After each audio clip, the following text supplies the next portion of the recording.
What we're really exploring today, I think, is the shifting boundaries of executive power, not just here at home, but on the global stage, too. That's a good way to frame it. We're going to unpack some seemingly separate headlines about voting, immigration, and even international diplomacy.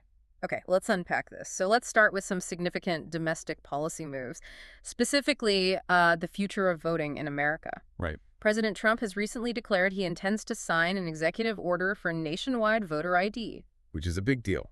Yeah, it's not just a casual comment. He's taken a really strong stance, especially against voting by mail. There was this direct quote from the Oval Office. He said, "We're going to mail-in voting. It's time that the Republicans get tough and stop it."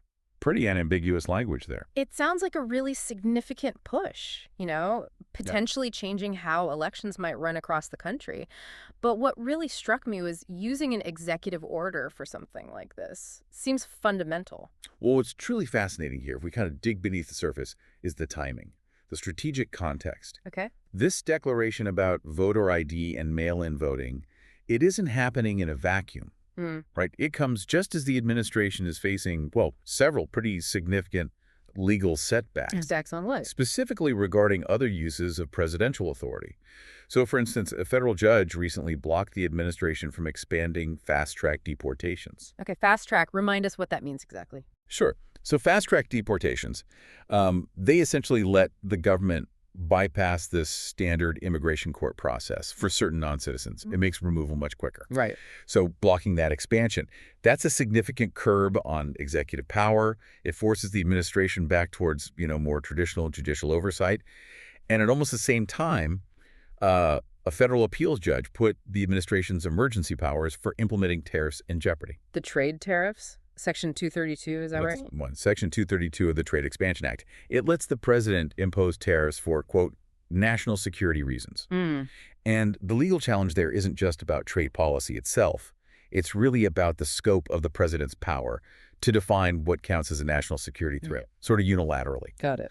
So you have these two very different legal challenges, one on immigration process, the other on trade powers, but they both converge on this idea of limiting executive power in certain areas. Yeah. So this pivot now to an executive order for voter ID, especially after those court blocks on other powers, well, it suggests a strategic shift. They're trying to leverage direct presidential authority in an area maybe less prone to immediate judicial smackdown. Ah, okay. It really highlights the administration's determination to shape how elections work, even when other paths for executive action are getting more difficult. So if I'm connecting these dots correctly, it sounds almost like a tactical repositioning. Like the administration is basically saying, okay, if we're getting blocked here and here, let's push hard here on this other critical area of voting where maybe the legal obstacles aren't as immediate. Precisely. That's a really good way to put it. It's a classic example of adapting your strategy. Right. When one legal avenue gets tough, administrations often look for alternative ways to get their policy goals met. An executive order on voter ID, well, it's likely going to face its own legal challenges eventually, especially around federal election law and states' rights. Sure, inevitably. But it might be seen as a more direct, maybe faster way to impact the electoral landscape right now without getting tangled up in the same kind of legal fights we're seeing with, say, the deportation rules or the tariff powers. It's definitely a calculated move. It just reminds us how dynamic and sometimes, frankly, improvisational policymaking can be at the highest levels. That's a powerful point about executive strategy. And, we see another really fascinating aspect of this playing out domestically, but this time it's more of a direct clash, isn't it, between federal authority and a local government? You're talking about Chicago. Exactly. Plans stepped up immigration enforcement operations, specifically in Chicago. Our sources are indicating these operations might start later this week. And it's setting up a real confrontation. Yeah, sparking what you can only really call a showdown between federal authorities and the city's police force. And here's where it gets really interesting. Okay. Because the mayor of Chicago responded very definitively, signed an executive order specifically blocking city police from cooperating with federal immigration officers. Wow. Okay. Drawing a line. A clear line.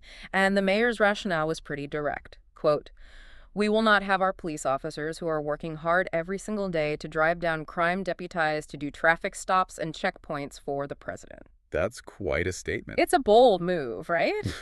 Clearly defining boundaries, and it immediately raises questions about who actually has the final say on the ground in a situation like this. It really does. And This just lays bare that fundamental tension, doesn't it, Mm, between federal power and local authority, especially in these really sensitive areas like immigration enforcement and policing. yeah, The mayor's quote, "It isn't just about saying no cooperation, it's really a strategic assertion of the city's power of municipal sovereignty." and potentially setting a precedent. Could be for other sanctuary cities for sure. It shows how local leaders are kind of reinterpreting public safety to include things like community trust, which might be distinct from federal enforcement priorities. And the federal response. Well, predictable perhaps. The White House, they blasted the mayor's stance in an official statement. They said something like, if these Democrats focused on fixing crime in their own cities, instead of doing publicity stunts to criticize the president, their communities would be much safer. So two completely different views on safety and governance. Exactly. Two very different philosophies. From the federal viewpoint, immigration law is supreme, and local governments should help enforce it. They often point to the idea of federal supremacy. Federal laws generally win out when there's a conflict with state laws. Right. But cities like Chicago, they invoke other principles, like federalism and something called the anti-commandeering doctrine. Okay, what's that? Basically, it means the federal government can't just force state or local police officers to enforce federal laws, especially if those laws fall outside their usual policing duties. So the mayor is arguing, look, making our local cops act like immigration agents, that would destroy community trust. People, especially in immigrant communities, would be scared to report crimes or cooperate with the police at all. Hmm. And that, the argument goes, ultimately hurts overall public safety efforts for the entire city. That's a critical point, the impact on the communities themselves, both, actual safety and how people feel about their police force. Absolutely. And the legal fight here sounds pretty nuanced. It's not just is federal law supreme, but more like who has to enforce it and when. Exactly. How often do we see this level of, I guess, direct defiance from a major city mayor? And what are the potential long-term consequences, legally and politically? Not just for Chicago, but for this whole idea of federalism. Well, we've definitely seen similar clashes before, especially around sanctuary city policies, going back decades, really. Mm. But the directness of this executive order and the very public back and forth, it is pretty notable. Mm. As for consequences, they're kind of multi-layered. Legally, the federal government could try to escalate things, maybe withhold federal funding from the city. Though that often leads to more lawsuits, right? Usually does, yeah. Yeah. Politically, well, it definitely energizes both sides of the immigration debate. Cities like Chicago become symbols of local resistance, while the federal side condemns what they see as obstruction. Hmm. And what often gets missed in all this political noise is the practical day-to-day impact. Local police departments are often really stretched for resources. Sure. Adding federal immigration duties could pull them away from focusing on local crime, regardless of where you stand on the policy itself. So yeah, it pushes the boundaries of state and local autonomy versus federal authority. And how these skirmishes play out, it'll definitely shape how Washington interacts with cities across the country going forward. Okay, so while we're seeing these intense power struggles domestically, how executive power is used and constrained, that's not the only place it's happening. Right, the international stage, Right. too. President Trump's influence, his words, they extend globally. And his recent comments on Ukraine seem to be reshaping the diplomatic picture in, well, unexpected ways. Definitely worth looking at. All right, let's switch gears entirely then. Move on to the international arena. Specifically, some comments from a new interview with President Trump about Ukraine. Okay. He apparently assessed that a direct bilateral meeting between Ukraine's President Zelensky and Russia's Vladimir Putin is, quote, unlikely to take place. Interesting assessment. But then he offered a prediction. He noted that a trilateral meeting, including the U.S., will happen eventually. But importantly, no timeline was given, which leaves a lot open, doesn't it? It really does. And if we connect this to the bigger picture, those comments from President Trump, they introduce a new and potentially pretty significant dynamic into the ongoing European diplomatic efforts. How so? What efforts were underway? Well, we know the leaders of Germany and France met recently to discuss Ukraine. They're working primarily within what's called the Normandy format. Right, that's Germany, France, Russia, and Ukraine. Exactly. It's a group specifically aimed at resolving the conflict in eastern Ukraine. And in fact, French President Macron explicitly called on Putin just recently, I think the deadline was Monday, to commit to meeting directly with Zelensky. Okay, so Europe was pushing for a direct Putin-Zelensky meeting. Precisely. You have these established European powers actively trying to make that direct bilateral meeting happen between the two main players in the conflict. And then President Trump steps in. He suggests a different format, potentially a broader one, with the U.S. explicitly at the table in a trilateral meeting. Which changes things. Significantly. It's more than just a prediction, really. It subtly kind of undermines the current European-led diplomacy. How? By just suggesting it. Well, by saying a bilateral meeting is unlikely, he casts doubt on the efforts already happening. And by predicting a trilateral meeting instead, he implicitly positions the U.S. not just as, say, a helpful mediator, but as an indispensable party. Ah, okay. Like nothing happens without us. Sort of. It subtly signals a potential reframing of how the conflict gets resolved, maybe more in U.S. terms. It emphasizes the potential and, let's be honest, often disruptive role the U.S. can play in these high-stakes talks. Right. It just shows you all the different diplomatic channels and players involved. It's rarely a single, straight path to peace. It's often this complex, multi-layered dance, different countries trying to exert influence and find some way forward.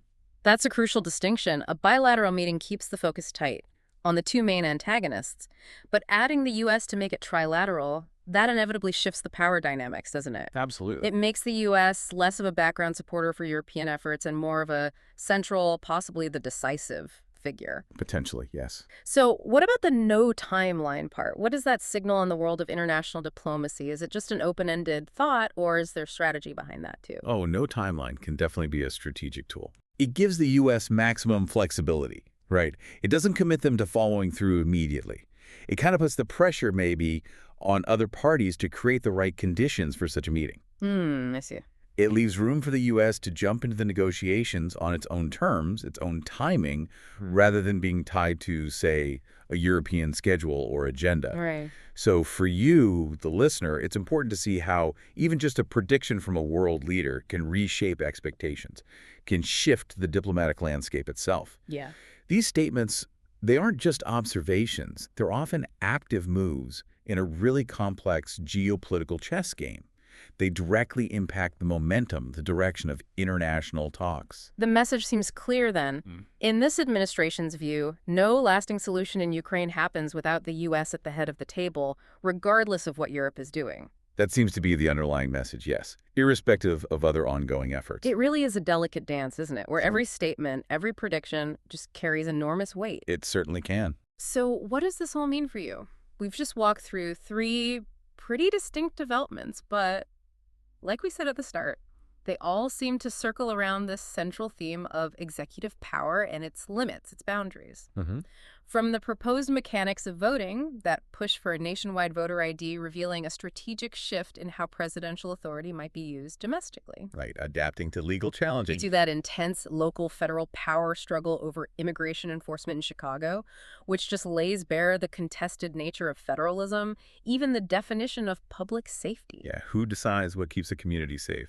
And finally, to that delicate diplomatic dance around Ukraine, Russia, and the potential U.S. role, where even a prediction can try to reshape the global negotiation table. Different arenas, similar dynamics of power. Exactly. These aren't just isolated news items. They feel like interconnected threads showing how modern governance actually works. It's a constant negotiation, isn't it? Yeah. A strategic use of power, often a clash of priorities. And whether it's about your right to vote, the integrity of elections, or the safety policies in your own community and the trust you have in local police, or even the stability of regions far away that affect global markets and security, these discussions shape the world you live in. They absolutely do. These developments, though distinct, reflect these broader themes: governance, executive power, global influence. And they all impact citizens in different but very real ways. And the stories we've explored today, the push for voter ID, the clash over immigration enforcement in Chicago, that complex choreography of international peace talks, they all really underscore the dynamic and often contested nature of power. They invite us, I think, to consider not just what is happening, but how these different levels of government and different nations interact, negotiate, and ultimately shape the world around us. So maybe the question to leave folks with is this: what implications might these specific actions we talked about have for the balance of power, both here at home, domestically, and on the global stage in the coming months and years? Consider how the strategies used in one area like maybe leveraging executive orders in domestic policy, how might that subtly influence or even mirror the approaches taken in foreign relations? It's all about understanding the chessboard, really, and how the pieces are being moved. A truly thought-provoking question for us all to ponder. Thank you for joining us on this deep dive. My pleasure. We encourage you to keep exploring these topics and the questions they raise. Until next time.